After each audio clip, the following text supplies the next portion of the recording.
ng bayan, maasahan anumang panahon. Magandang araw po sa ating lahat. Narito na ang latest update sa lagay ng ating panahon ngayon at sa magiging lagay ng ating panahon sa susunod na 24 oras. Sa kasalukuyan nga ay patuloy na umiiral ang Intertropical Convergence Zone o ITCZ at ito ay nakakaapekto ngayon sa katimugang bahagi ng Mindanao, samantalang easterlies naman ang nakakaapekto sa nalalabing bahagi ng ating bansa. Dahil nga sa umiiral na Intertropical Convergence Zone, ito yung salubungan ng hangin mula sa Northern at Southern Hemisphere, ay magiging maulap ang mga kalangitan na may mga kalat-kalat na pagulan at thunderstorms sa may Zamboanga Peninsula, sa may Davao Oriental, Davao Occidental, sa may Sarangani Province, sa may Sultan Kudarat, Basilan, Sulu kasama na ang Tawi-Tawi.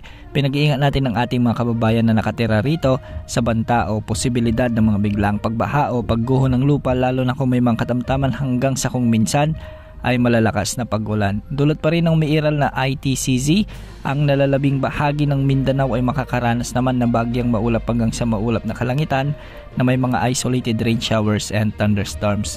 Posible rin ang banta ng mga flash floods at landslides, lalo na kung may mga umiiral na severe thunderstorms. Sa Luzon, makikita rin natin sa ating satellite animation na wala kang gaanong kaulapan na posibleng magdulot ng malawakan o malalakas na pag-ulan, at ito ay dulot lamang ng easterlies.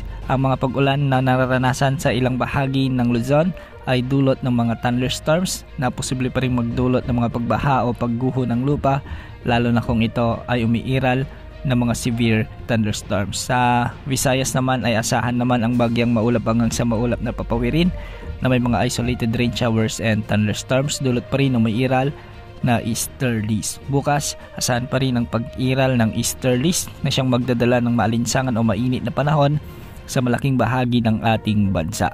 Para naman sa lagay ng mga pag-alon sa ating karagatan, ng mga baybayin sa Northern Luzon ay posibleng umabot ang mga pag-alon hanggang 1.8 meters. Sa mga baybayin naman sa western section ng Central Luzon ay posibleng umabot ang mga pag-alon hanggang 1.8 meters. At sa nalalabing baybayin ng Central Luzon at eastern sections ng Southern Luzon ay 1.8 meters din ang posibleng mga pag-alon. Sa nalalabing baybayin naman ng ating bansa ay posibleng mabot ang mga pag-alon hanggang 1.2 meters. Sa ngayon ay wala pa rin tayong namomonitor na sama ng panahon gaya ng LPA o bagyo na posibleng pumasok sa ating bansa sa susunod na 3 hanggang 5 araw.